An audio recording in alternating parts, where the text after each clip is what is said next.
சில குறிப்பிட்ட சூறாக்களுக்கு பெருமானா ஸல்லல்லாஹு அலைஹி வஸல்லம் அதனுடைய மகத்துவத்தை, அதனுடைய முக்கியத்துவத்தை உம்மத்திற்கு சொல்லித்தர மறக்கவில்லை. அதிலே முக்கியமான சூரா, முதன்மையான சூரா, சூரா பக்ரா. பெருமானா ஸல்லல்லாஹு அலைஹி வஸல்லம் அவர்கள் சொன்னார்கள், திருக்குரானிலேயே மிக நீளமான சூரா. அந்த சூறாவை பற்றி அறிமுகப்படுத்தும் பொழுது சொன்னார்கள், இக்ரஊ சூரத்தல் பக்ரா, நீங்கள் சூரா பக்ரா ஓதுங்கள், வீட்டிலே சூரா பக்ரா ஓதுங்கள். ஃபஇன்ன அஹ்தஹா பரக்கா, எந்த வீட்டில் சூரா பக்ரா ஓதப்படுமோ அந்த வீட்டுக்கு அல்லாஹ் பரக்கத்தை கொடுப்பான். அதை எடுத்துக்கொண்டவர், சூரா பக்ராவை ஓதக்கூடியவர் பரக்கத்தான பெருவாழ்வு வாழ்வார். வ தர்குஹா ஹஸ்ரா, அதை ஓதாமல் விட்டு விடுபவர் உள்ளபடியே அதனுடைய அருளும் அதனுடைய மகத்துவமும் தெரிந்ததற்கு பிறகும் அதை தொடாமல் இருக்கக்கூடியவர், அதற்கு ஓதுவதற்கான என்ன முயற்சியையும் எடுக்காமல் இருக்கக்கூடியவர் உள்ளபடியே கை செய்தத்திற்குரியவர் தான் என்று பெருமானா ஸல்லல்லாஹு அலைஹி வஸல்லம் அடையாளப்படுத்தினார்கள். இப்போ சூரா பக்ரா ஓதுங்கன்னு சொல்லி விடலை, அதை ஓதுறதுனால பரக்கத் கிடைக்கும் என்று பெருமானா ஸல்லல்லாஹு அலைஹி வஸல்லம் சொல்வதின் வழியாக பரக்கத் நம் வாழ்க்கைக்கு எவ்வளவு முக்கியமானது என்பதை சொல்லித் தருகிறார்கள். எனவே தான் மக்காவிலிருந்து மதீனாவுக்கு ரசூலுல்லாஹ் வருகிறார்கள். ஹிஜ்ரத் என்ற பயணத்தின் ஊடாக மக்காவில் ஏகதேசம் வாழ்வின் 80% கணிந்து போனது. மிச்சம் இருக்கக்கூடிய 20% அந்த வாழ்க்கையினுடைய காலகட்டம் மதீனாவிலே அல்லாஹ் ஏற்பாடு செய்திருந்தான். ஹிஜ்ரத் என்ற பயணத்தின் வழியாக மதீனாவுக்கு வந்தார்கள். வந்தவுடனே ஒரு துவா செய்தார்கள். மதீனா மண்ணுக்கு வந்தவுடன் ஒரு துவா செய்தார்கள். என்ன துவா கேட்டிருப்பார்கள் நினைக்கிறோம்? இங்கே எங்களுக்கு வாழ்வதற்கான இடத்தை கொடு, எங்களுக்கான அரசியல் சூழலை சரியாக்கி கொடு, எதிரிகளின் அச்சத்தை குறைத்து கொடு என்றெல்லாம் கேட்டார்களா? என்ன கேட்டார்கள்? ஹதீஸிலே வருகிறது, அல்லாஹும்ம ஜஅல் பில் மதீனத்தி லிஅஃபை மா ஜஅல்த பில் மக்கா மினல் பரக்கா. யா அல்லாஹ், உன்னுடைய ஆலயம் பைத்துல்லா இருக்கக்கூடிய மக்காவிற்கு எந்த பரக்கத்தை நீ கொடுத்திருக்கிறாயோ அதில் 2 பங்கை எனக்கு மதீனாவிலே கொடு என்று கேட்டார்கள். அங்கே இருக்கக்கூடிய பரக்கத்தில் 2 பங்கு இந்த மதீனாவுக்கு வேண்டும். பரக்கத்தோடு வாழுகிற வாழ்க்கையை எங்களுக்கு இங்கே ஏற்படுத்தித்தான் மக்காவில் தருவதை விட கூடுதலாக கொடு என்று பெருமானா ஸல்லல்லாஹு அலைஹி வஸல்லம் கேட்டிருப்பதாக நாம் ஹதீஸிலே பார்க்கிறோம். எனவேதான் ஒவ்வொரு நாளும் ஒவ்வொரு தொழுகையிலும் அல்லாஹ்விடத்திலே நாம் தெரிந்தோ தெரியாமலோ கேட்டுக்கொண்டே இருக்கிறோம். பரக்கத்தை நாம் உணர்ந்திருக்கிறோமா? அத்தஹியாத்தினுடைய இருப்பிலே நாம் கேட்கிறோம் பரக்கத்தை. அல்லாஹும்ம பாரிக் அலா முஹம்மத் வ அலா ஆலி முஹம்மத் கமா பாரக்த அலா இப்ராஹிம். இறைவா, முஹம்மது நபியின் மீதும் அவர்களுடைய குடும்பத்தினர் மீதும் நீ பரக்கச் செய்வாயாக, இப்ராஹிம் நபிக்கும் அவருடைய குடும்பத்திற்கும் எப்படி பரக்கச் செய்யதாயோ அதே போன்று என்று அல்லாஹ்விடத்திலே நபிகளை முன்வைத்து நாம் கேட்கிறோம். அவர்களுக்கு செய்ய என்றால் அதன் வழியாக எங்களுக்கும் கொடு என்ற அர்த்தம். இப்போ பரக்கத் என்பது வாழ்க்கையிலே தவிர்க்க முடியாத ஒன்று. பரக்கத்தான வாழ்க்கையை தான் நாம் எல்லோருமே ஆசைப்படுகிறோம். அந்த பரக்கத் நம்முடைய வாழ்க்கையில், நம்முடைய நிம்மதியில், நம்முடைய ஆரோக்கியத்தில், நம்முடைய தொழிலில், நாம் கை வைக்கக்கூடிய காரியங்களில் நிறைவாக கிடைக்கப் பெறும் பட்சத்திலே மன நிறைவான ஒரு வாழ்க்கையை நாம் அனுபவிப்பதாக நாம் உணரலாம். அதை பெறுவதற்கான வழிகள் என்ன என்பதை குறித்துத்தான் நாம் இங்கே பார்க்க போகிறோம் இந்த ஜும்மாவினுடைய உரையின் ஊடாக. அனஸ் இப்னு மாலிக் ரலியல்லாஹு அன்ஹு சஹாபாக்கள் ரொம்ப முக்கியமான சஹாபி. நபிகள் ஸல்லல்லாஹு அலைஹி வஸல்லம் அவர்களோடு சிறு வயதிலேயே அந்த தொடர்பை ஏற்படுத்தி கொண்ட உன்னதமான தோழர்களிலே ஒருவர். ரசூல் ஸல்லல்லாஹு அலைஹி வஸல்லம் மதீனாவுக்குள்ள வரும்பொழுது எல்லாரும் கிஃப்ட் கொடுத்தாங்க ரசூலுல்லாஹ்க்கு. இந்த அம்மா அனஸ் ரலியல்லாஹுடைய தாயார், அவங்க பேர் உம்மு சுலைம் ரலியல்லாஹு தஆலா அன்ஹா. அந்த அம்மாட ரசூலுல்லாஹ் கொடுக்கறதுக்குன்னு பெருசா ஒன்றும் இல்லை. 10 வயசு ஃபுல்லாக அனஸ் தான் இருந்தாங்க. அனஸ் ரலியல்லாஹு கையை பிடிச்சி கடகடன்னு எடுத்து கூட்டு போய் பெருமானா ஸல்லல்லாஹு அலைஹி வஸல்லம் கிட்ட ஒப்படைச்சிட்டு சொன்னாங்க, யா ரசூலுல்லாஹ் ஹாதிமுக அனஸ். எல்லாரும் கிஃப்ட் கொடுக்குறாங்க, என்கிட்ட கொடுக்கறதுக்கு இல்லை, என் புள்ள தான் இருக்காரு, இவரை கொடுத்துட்டேன் உங்களுக்கு. இவரை கொடுத்துட்டோன்னா என்ன பொருள்? இவர்தான் உங்களுக்கான ஊழியர், பணியாளர், நீங்கள் இடும் கட்டளையை செய்யக்கூடியவர். இவரை நீங்கள் வைத்து பயன்படுத்தி கொள்ளுங்கள். உங்களுக்கு பல விதங்களிலே இவர் பயன்பாட்டை கொடுப்பார். உங்களுடைய காரியங்களிலே இவரை வைத்து நீங்கள் வேலை வாங்கி கொள்ளுங்கள் என்று சொல்லிட்டு சொன்னாங்க. என் பிள்ளைய கொடுத்துட்டு நான் உங்கள்கிட்ட எதிர்பார்க்கிறது வேற ஒன்றும் இல்லை, அவருக்கு நீ துவா செய்யணும், நீங்க அவருக்காக வேண்டி துவா செய்ய வேண்டும். நான் கடந்த வார ஜும்மாவிலேயே சொன்னேன் இல்லையா, ஒருவர் துவா செய்யுங்கள் என்று சொல்லிவிட்டால் உடனடியாக நாம் என்ன செய்ய வேண்டும்? பாரக்கல்லா என்று துவா செய்து விட வேண்டும். பாரக்கல்லா என்று முதல் கட்டமாக துவா செய்து விட, அதற்கு பிறகு அவரை குறித்து ஞாபகம் வந்தால் அவர் எது குறித்து உண்டான துவாவை நம்மிடத்திலே முன்மொழிந்தார், எந்த சிக்கலுக்காக வேண்டி கேட்டிருக்காரு, எந்த பிரச்சனைக்காக வேண்டி கேட்டிருக்காரு என்று தனிப்பட்ட முறையில் நமக்கு நினைவு இருந்தால் அதை சொல்லி அல்லாஹ்விடத்திலே கேட்பது, இது மிக உயர்ந்த பண்புகளில் ஒன்று. அதனால் கிடைக்கக்கூடிய பலன் என்ன என்பதை கடந்த வார ஜும்மாவிலே நான் உங்களுக்கு ஞாபகப்படுத்தியிருக்கிறேன். இப்போ ஹஸரத் ரசூலுல்லாஹி ஸல்லல்லாஹு அலைஹி வஸல்லம் இடத்திலே உம்மு சுலைம் ரலியல்லாஹு தஆலா அன்ஹா தன்னுடைய பிள்ளையை ஒப்படைத்து விட்டு சொன்னார்கள், உதுஉ, இவருக்கு துவா செய்யுங்கள், அவ்வளவுதான், இவருக்கு நீங்கள் துவா செய்யுங்கள், அது மட்டும் போதும், வேற எதுவும் எனக்கு எதிர்பார்ப்பு இல்லை. உடனே ரசூலுல்லாஹ் துவா செஞ்சாங்க, அனஸ் ரலியல்லாஹு துவா செஞ்சாங்க. என்ன செஞ்சிருப்பாங்க? யா அல்லாஹ் நல்ல நீல ஆயிலை கொடு, அல்லது நிறைய இவருக்கு என்றெல்லாம் கேட்பதற்கு முன்னால் பெருமானார் செய்த துவா, அல்லாஹும்ம பாரிக் ஃபி உம்ரி, யா அல்லாஹ் இவர் ஆயிலே நீ பரக்கச் செய்வாயாக, நீண்ட ஆயிலை கொடுப்பாயாகன்னு கேட்கல, இவர் ஆயில்ல நீ பரக்கச் செய்வாயாக. அல்லாஹும்ம பாரிக் ஃபி அவுலாதி, இவருக்கு நீ கொடுக்கக்கூடிய குழந்தை செல்வங்களிலே பரக்கச் செய்வாயாக. அடுத்து சொன்னாங்க, அல்லாஹும்ம பாரிக் லஹு ஃபீமா அதைத லஹு, இவருக்கு நீ என்னெல்லாம் கொடுக்கணும்னு நினைச்சிருக்கியோ எல்லாத்தையும் பரக்கத் செஞ்சிரு. இவர் ஆயில்ல பரக்கத் செஞ்சிரு, இவருடைய குழந்தை குட்டிகளில் பரக்கத் செஞ்சிரு, நீ என்னெல்லாம் இவருக்கு கொடுக்கணும்னு நினைச்சிருக்கியோ எல்லாவற்றிலும் நீ பரக்கத் செய்துவிடு என்று பெருமானார் ஸல்லல்லாஹு அலைஹி வஸல்லம் அவர்கள் துவா செய்ததாக நாம் ஹதீஸ்ல பார்க்கிறோம். நிறைய குடுன்னு கேட்கல, நீண்ட ஆயில நிறைய வயசு வாழணும் அப்படி கொடுன்னு ரசூலுல்லாஹ் கேட்கல, நீ கொடுப்பதில் நிறைந்த பரக்கத்தை கொடு என்று கேட்பதிலிருந்து நமக்கு புரிகிறது, வாழ்க்கையிலே நிறைய என்பதை விட பரக்கத்தான் முக்கியம். அதிகம் எண்ணிக்கை என்பதை விட குறைவாக இருந்தாலும் அதன் மூலம் கிடைக்கக்கூடிய பலன் பரக்கத்தாக இருக்க வேண்டும் என்பதுதான் முக்கியம் என்று நாம் இதிலிருந்து புரிந்து கொள்கிறோம். அந்த பரக்கத்தான வாழ்க்கையை பெறுவதற்கு ஒரு 8 அம்ச திட்டத்தை நான் இன்றைக்கு உங்களுக்கு நான் சொல்ல போகிறேன். 8 விதமான விஷயங்களை நாம் பின்பற்றுகிற பொழுது அல்லாஹுவின் பரக்கத்தை நம்மால் முழுமையாக அடைந்து கொள்ள முடியும். நம்பர் 1, முதலில் பரக்கத்தை பெறுவதற்கு நாம் என்ன முயற்சியை மேற்கொள்வது? 1, ரசூலுல்லாஹ் சொன்னாங்க, உங்களில் யார் வயசுல பெரியவங்களோ அவங்களில் நீங்க மரியாதை கொடுப்பதிலிருந்து, உங்கள் காரியங்கள் அனைத்திலும் அவர்களை முன்னிலைப்படுத்துவதிலிருந்து அல்லாஹ் உங்களுக்கு பரக்கத்தை தருவான். வாப்பாக்கு வயசாயிடுச்சு, வீட்டில் மூத்தவங்க தான் இருந்தாலும் இந்த விஷயங்கள்லாம் அவங்களுக்கு அந்த அளவுக்கு பிடிபடாது, அதனால சொல்லிக்கலாம், எல்லாம் முடிஞ்சு கடைசியிலே சொல்லிக்கலாம் என்பதல்ல. ஒரு கட்டத்தில் அவரும் வாலிபம், குழந்தை பேரு, தொழில், வியாபாரம் என்று எல்லாவற்றையும் கடந்துதான் வந்திருக்கிறார். இப்பொழுது அவருக்கு வயதான நிலை, வயோதிகம், அதனாலே அவரை ஒதுக்கி வைக்குதல், தள்ளி வைக்குதல் என்பதெல்லாம் இல்லை. என்ன விஷயம் செய்தாலும் பெரியவர்களுக்கான முன்னுரிமையை, முன்னிலைப்படுத்துதலை, அவர்களுக்கான மரியாதையை நீங்கள் நிறைவாக செய்யுங்கள். இதன் ஊடாக அல்லாஹ் உங்களுக்கு பரக்கத்தை தருவான். எந்த வீட்டில் பெரியவர்களுக்கு மரியாதை இருக்கிறதோ அந்த வீட்டிலே பரக்கத் இருக்கிறது என்று பொருள். எந்த வீட்டில் பெரியவர்கள் உதாசீனம் செய்யப்படுகிறார்களோ, வயதிலே மூத்தவர்கள் வேண்டா வெறுப்பாலோ அவர்கள் பராமரிக்கப்படுகிறார்களோ, அவர்களின் பேச்சுக்கும் அவர்களுடைய ஆலோசனைக்கும் முன்னுரிமை கொடுக்கப்படாமல் தள்ளி வைக்கப்படுகிறார்களோ, புரிந்து கொள்ளுங்கள், அங்கே பரக்கத் எடுபடுகிறது என்று பொருள். பெருமானார் ஸல்லல்லாஹு அலைஹி வஸல்லம் அவர்களுக்கு ஒரு நாள் ஒரு அன்பளிப்பு வந்தது. ஒரு கிண்ணம் நிறைய பால். ரசூலுல்லாஹ் பொதுவாகவே தனக்கு கிஃப்ட் வந்துச்சுன்னா தான் பயன்படுத்துவாங்க. சில நேரங்களில் பக்கத்தில் இருக்கிறவங்களுக்கு கொடுத்து அதை பயன்படுத்த துவங்குவாங்க. அன்னைக்கு பால் வந்திருக்கு. தபரானி ஷரீஃபில் இந்த ஹதீஸ் வருகிறது. ரசூலுல்லாஹ் உட்கார்ந்துருக்காங்க. அந்த சைடில் பார்த்தீங்கன்னா சையதுனா அபூபக்கர் ரலியல்லாஹு அன்ஹு, சையதுனா உமர் ரலியல்லாஹு அன்ஹு, மூத்த சஹாபாக்கள், இஸ்லாத்தில் மிகப்பெரிய பங்களிப்பு ஆற்றியவர்கள், நபியோடு தங்கள் வாழ்க்கை முழுவதையும் அர்ப்பணித்த ஒரு உன்னதமான சஹாபாக்கள் 2 பேர் இருக்கிறாங்க. மதீனாவில் நடந்த நிகழ்ச்சி இது. இந்த பால் கிண்ணம் வந்த உடனே ஸல்லல்லாஹு அலைஹி வஸல்லம் இந்த பக்கத்தில் இருந்த சையதுனா அபூ உபைதா ரலியல்லாஹு அன்ஹு என்ற ஒரு சஹாபி, அவங்க கையில் கொடுத்தாங்க. குடிங்க அபூ உபைதான்னு சொன்னாங்க.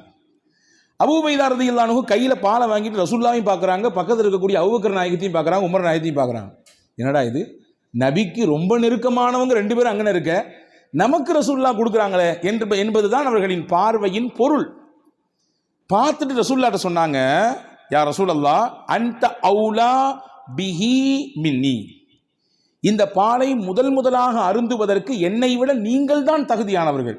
ஏன்னா நான் சாதாரண அபு உபைதா, நீங்க அல்லாவின் ரசூல், அல்லாவின் ரசூல் நீங்கள், எனவே நீங்கள் தான் இதை துவங்கி வைக்க வேண்டும். ரசூலுல்லாஹ் சொன்னாங்க, ஹுத் யா அபா உபைதா, எடுங்கள், குடியுங்கள் அப்படின்னு சொன்னாங்க. இப்போ ரெண்டாம் கட்டமாக அபூபக்கர் நாயகத்தை பார்க்குறாங்க, உமர் நாயகத்தை பார்க்குறாங்க. பார்வையின் அர்த்தம் என்ன? என்னை விட இஸ்லாமிய வருகையில் முதன்மையானவர்களாச்சே இவர்கள் எல்லாம், பங்களிப்பு செய்வதிலே முக்கியமானவர்களாச்சே இவர்கள் எல்லாம், அவங்க குடிச்சா நல்லா இருக்குமே என்ற பெருந்தன்மையான மனதோடு செய்தனா அபூ உபைதா ரலியல்லாஹு பார்க்கும் பொழுது ரசூலுல்லாஹ் அப்பவும் சொன்னாங்க, அபூ உபைதா நீங்க தான் குடிக்கணும், குடிங்கன்னாங்க. செய்தனா அபூ உபைதா ரலியல்லாஹு அன்ஹு குடிக்க துவங்கும் நேரத்திலே கையில் பக்கத்தில், வாய்க்கு பக்கத்தில் பால் கிண்ணம் போய்விட்டது. ஆனாலும் அவர்கள் மனம் ஏதோ ஒரு விஷயத்திற்காக வேண்டி மறுக்கிறது. கீழே கொண்டு வந்து சொன்னாங்க, யா ரசூலுல்லாஹ் நீங்க குடிச்சிட்டு தந்தா நல்லா இருக்கும். மூணாவது தடவையாக பெருமானார் ஸல்லல்லாஹு அலைஹி வஸல்லம் அபூ உபைதா ரலியல்லாஹு இடத்திலே சொன்னார்கள், இஷ்ரப், அபூ உபைதா நீங்கள் குடியுங்கள். ஃபைன்னல் பரக்கத்த மஅ அகாபிரினா, பரக்கத் என்பது நம்மிலே யார் வயதிலே பெரியவர்களாக இருக்கிறார்களோ அவர்களிடத்திலிருந்து தான் துவங்குகிறது.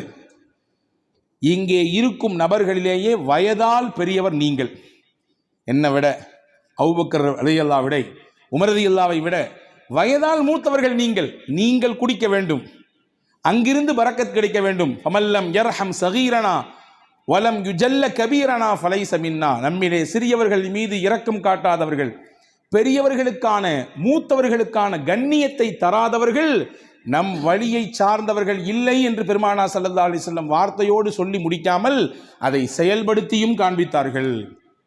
இப்போ பரக்கத் எங்கிருந்து துவங்குகிறது? எந்த இடத்தில் மூத்தவர்களுக்கான மரியாதை இருக்குமோ, கண்ணியம் இருக்குமோ, அவர்களுடைய சொல்லுக்கான மிகச்சிறந்த அந்த புரிதலோடு அதை எதிர்கொள்ளக்கூடிய பக்குவம் இருக்குமோ, அங்கே பரக்கத்தும் இருக்கும். இதுக்கு நேர்மாறாக பெரியவர்கள் உதாசீனப்படுத்தப்படுவதும், அவர்களுடைய கண்ணியம் சீர்குலைக்கப்படுவதும், வேண்டா வெறுப்போடு அவர்களை அரவணைப்பதும் பராமரிப்பதும், அவர்களுடைய வார்த்தைகள் தூக்கி வீசப்படுகிற நிலையிலே வைக்கப்படுவதும் பரக்கத்தை எடுப்பதற்கான வழி என்று மார்க்கம் நமக்கு கற்றுத்தருகிறது. அப்போ முதல் விஷயம், 8 விஷயத்தில் முதல் விஷயம், பரக்கத்தான பெருவாழ்வு வாழ்வதற்கு மூத்தவர்களின் அந்த கண்ணியம் காக்கப்பட வேண்டும். இரண்டாவது, உறவுகளும் சொந்தங்களும் அரவணைக்கப்பட வேண்டும், அதிலே பரக்கத் இருக்கிறது. உறவுகளையும் சொந்தங்களையும் Kareem's biryani paradise at liberty and catering services, கோடம்பாக்கத்தின் அறுசுவை அடையாளம்.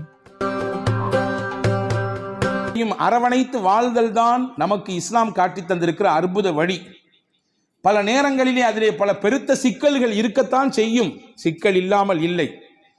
உறவுகளை திருப்திப்படுத்தி நிம்மதியோடு இணைந்து வாழ்வதிலே பல சிக்கல்கள் இருக்கத்தான் செய்கிறது, அதிலே மாற்று கருத்து இல்லை.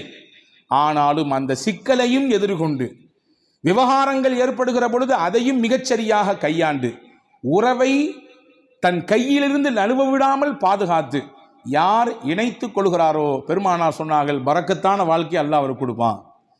ரசூலுல்லாஹ்வுடைய ஹதீஸ் வந்திருக்கிறது. அனஸ் பின் மாலிக் ரலியல்லாஹு அறிவிக்கிறார்கள், மன் ஹப்ப அன் யுப்ஸத லஹு ஃபீ ரிஸ்கி, அல்லாஹ் இவருக்கு தரக்கூடிய ரிஸ்கிலே யாருக்கு நல்ல விசாலம் கிடைக்க வேண்டும் என்று ஆசைப்படுகிறாரோ, விசாலமான ரிஸ்க், அதாவது பரக்கத்தான ரிஸ்க் கிடைக்கும் யார் ஆசைப்படுறாரோ, நீண்ட ஆயுள் கிடைக்க வேண்டும் என்று யார் விருப்பப்படுகிறார்களோ, ஃபல் யஸில் ரஹ்மா, தன் சொந்தங்களையும் உறவுகளையும் அவர் அரவணைத்துக் கொள்ளட்டும், அதன் வழியாக அல்லாஹ் பரக்கத்தை தருவான்.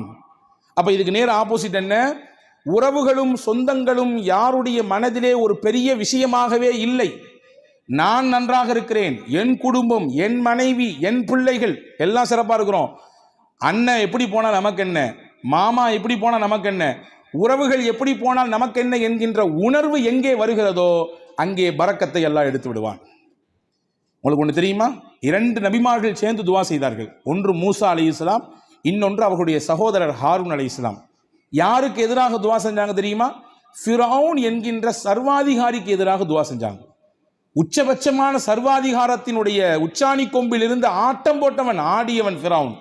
அவனுக்கு எதிராக அந்த 2 நபிமார்களும் துவா செய்கிறாங்க. அந்த 2 நபியில் ஒன்று ரசூல், மூசா அலைஹிஸ்ஸலாம் ரசூலும் கட்டப்பட்டவங்க, உலுல் அஸ்முல கட்டுப்பட்டவங்க.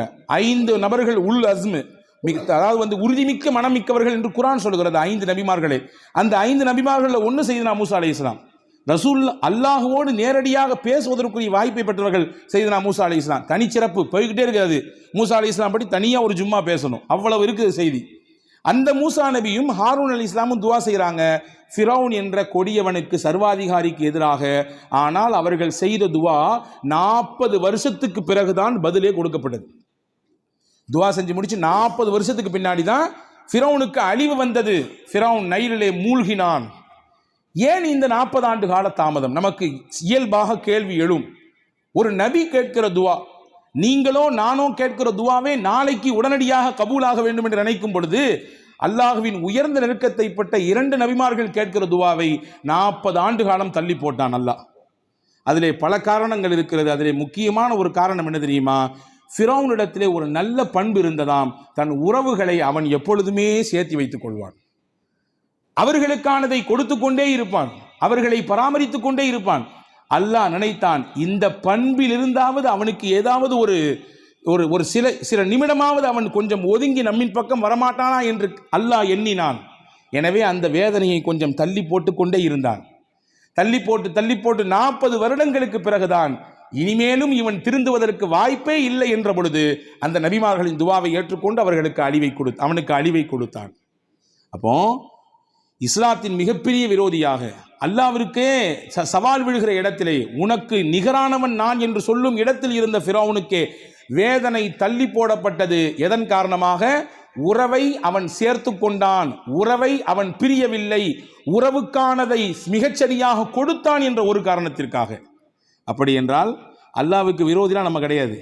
அல்லாஹ்வுக்கு நேர் நிகராக நின்று சமமாக சண்டை போடுபவர்கள் கிடையாது நாம்.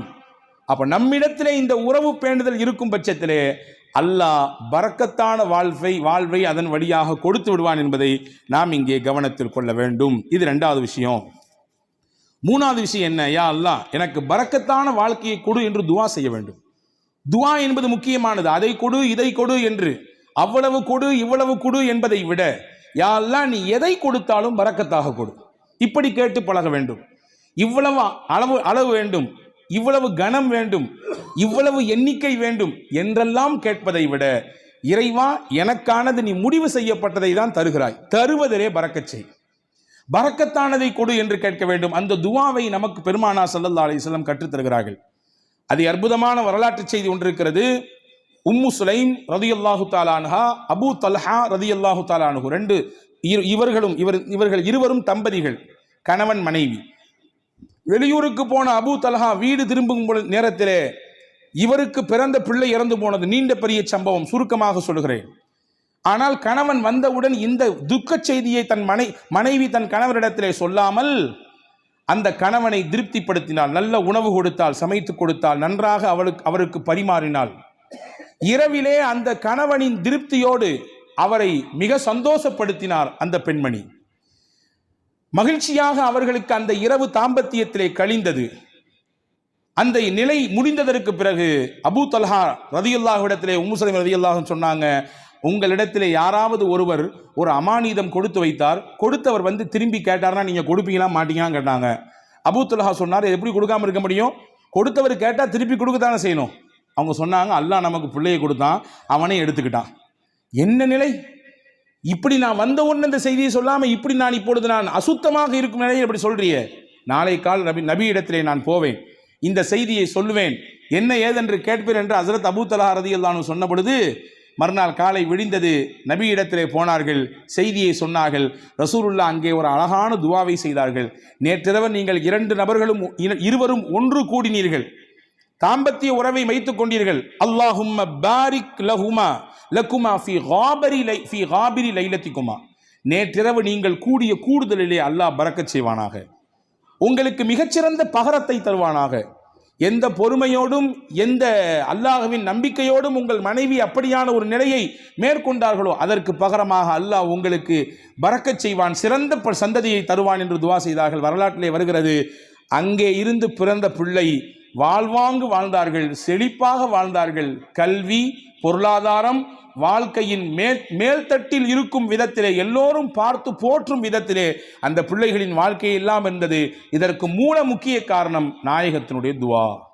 இப்போ துவா செய்யணும், யா அல்லாஹ் நீ கொடுப்பதிலே எங்களுக்கு பரக்கத் செய்வாயாக, என்ன கொடுத்தாலும் பரக்கத்தாக கொடுப்பாயாக என்று துவா செய்ய வேண்டும். இது பரக்கத்தான வாழ்க்கைக்கான 3வது அம்சம். 4வது அம்சம் என்ன? நம்மிடத்தில் எது இருக்கிறதோ அதை பகிர்ந்து கொள்ள வேண்டும். பகிர்தலிலே பரக்கத் இருக்கிறது. தனக்கும் மட்டும்தான் தன் குடும்பத்துக்கு மட்டும்தான் என்கின்ற குறுகிய மனப்பான்மையிலிருந்து வெளியே வர வேண்டும். எது இருந்தாலும் அதை பகிர்கிற அந்த பக்குவம் எந்த நபரிடத்திலே வருகிறதோ அல்லாஹ் தானாக பரக்கத்தை தருவான். ரசூலுல்லாஹி ஸல்லல்லாஹு அலைஹி வஸல்லம் உடைய ஹதீஸ் வந்திருக்கிறது, தஆமுல் வாஹிதி யக்ஃபிஸ் இஸ்னைன் வ தஆமுல் இஸ்னைனி யக்ஃபில் அர்பஅ. 2 நபருக்கான உணவு தான், ஆனால் 3 பேர் வந்துட்டாங்க. ஐயோ 2 பேர் தானே சாப்பாடு இருக்குது, 3வது நபர் வந்துட்டாரே என்று யோசிக்க வேண்டாம், விரிச்சு வைங்க, அவரையும் சேர்த்துங்க. அல்லாஹ்வின் ரசூல் சொன்னாங்க, 2 பேருக்கான உணவாக இருந்தாலும் நீங்கள் பகிர வேண்டும் என்ற சிந்தனைக்கு வந்துவிட்டால் அதை 3 போதுமானதாக அல்லாஹ் ஆக்கிவிடுவான்.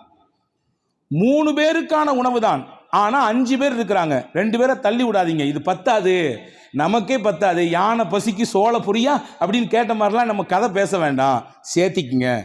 ரசூல் சொன்னாங்க 3 நபருக்கான உணவு தான், நீங்கள் சேர்த்து ஷேர் செய்யும் பொழுது, அதிலே பகிர வேண்டும் என்ற எண்ணம் வரும் பொழுது அதிலே அல்லாஹ் 5 நபருக்கான பரக்கத்தை செய்து விடுவான்.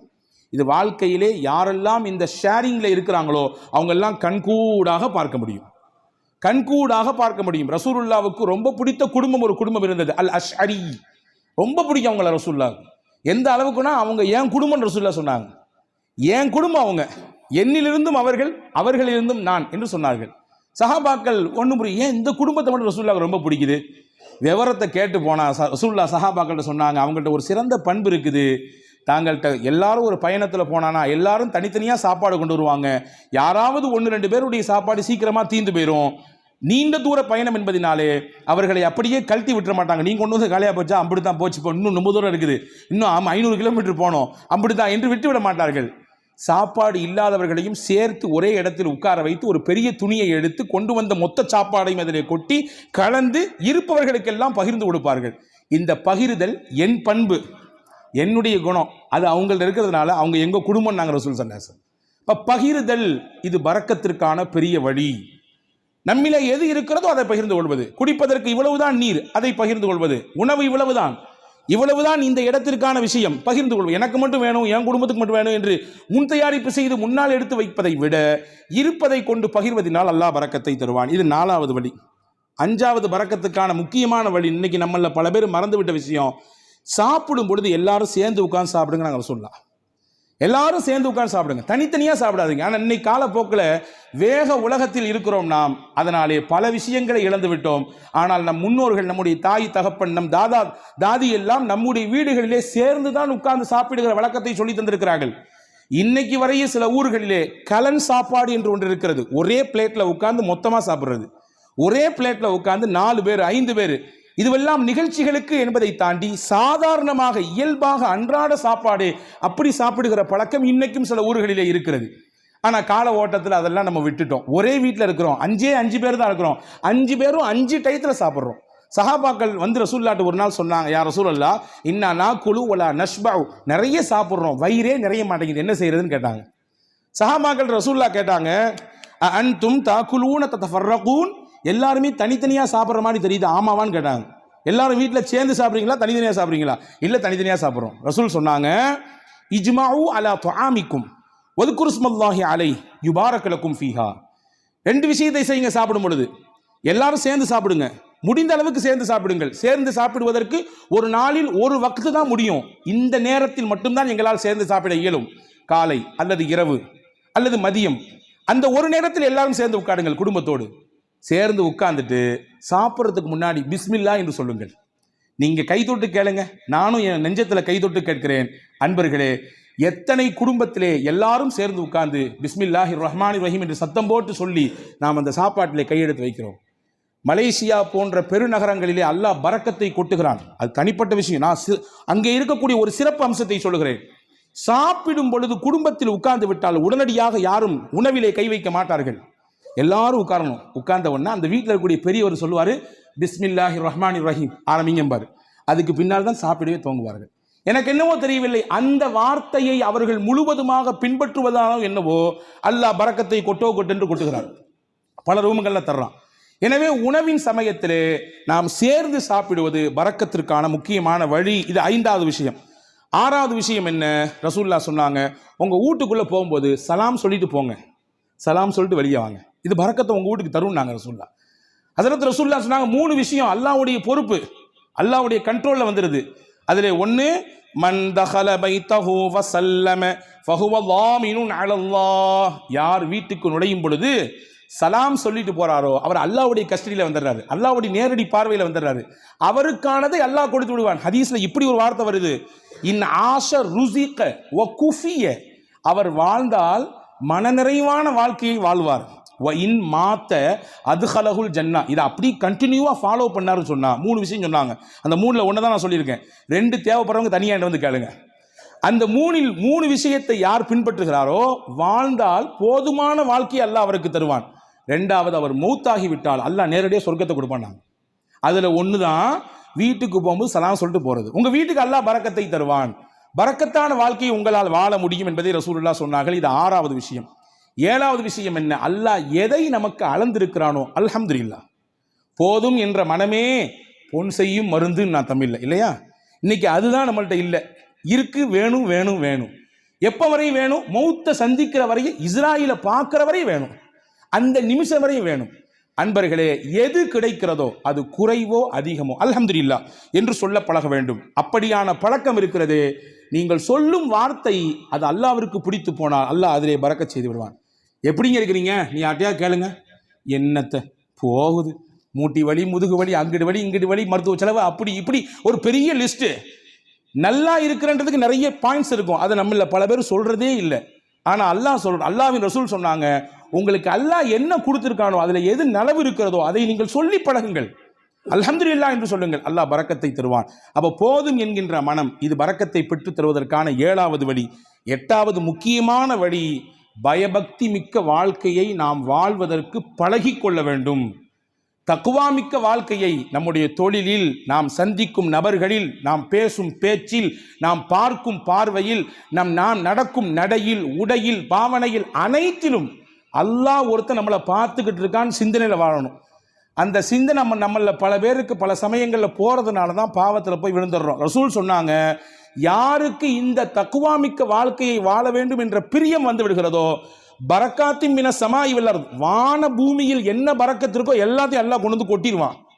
வான பூமியில் என்னென்ன பரக்கத்துகள் எல்லாம் உண்டோ மொத்தத்தையும் கொண்டு வந்து அவர்களின் காலுக்கு கீழே கொட்டி விடுவான் என்று பெருமானார் ஸல்லல்லாஹு அலைஹி வஸல்லமுக்கு அல்லாஹ் சொன்னான். அப்போ இந்த 8 காரியங்களும் பரக்கத்தான செழிப்பான வாழ்க்கையை வாழ்வதற்கான வழிகள் என்று மார்க்கம் அழகாக கற்றுத்தருகிறது. வல்ல அல்லாஹ் அப்படிப்பட்ட மிகச்சிறந்த புரிதல் மிக்க வாழ்க்கையை வாழுகிற தௌஃபீக்கை அல்லாஹ் உங்களுக்கும் எனக்கும் எல்லா மக்களுக்கும் தந்தல் புரிவானாக. அல்லாஹ் எதை நமக்கு தருகிறானோ அதில் நிறைந்த பரக்கத்தையும் அருளையும் தருவானாக. என்னென்ன நெருக்கடிகள் எல்லாம் நம் வாழ்க்கையிலே நமக்கு உண்டோ அத்துணை நெருக்கடிகளையும் அல்லாஹ் நீக்கி தருவானாக. நம்முடைய வாழ்வை அல்லாஹ் வசந்தமாக ஆக்கி தருவானாக. இருக்கக்கூடிய கஷ்டங்களை எதிர்கொள்ளக்கூடிய ஆற்றலை தந்து அதை மிக சீக்கிரமாக நம்மிடத்திலிருந்து வெளியாக்குவானாக என்ற உயர்ந்த துஆவோடு விடைபெறுகிறேன். வாஹிர் தாவானா அல்ஹம்துலில்லாஹி ரப்பில் ஆலமீன். அஸ்ஸலாமு அலைக்கும் வரஹ்மத்துல்லாஹி வபரகாத்துஹு.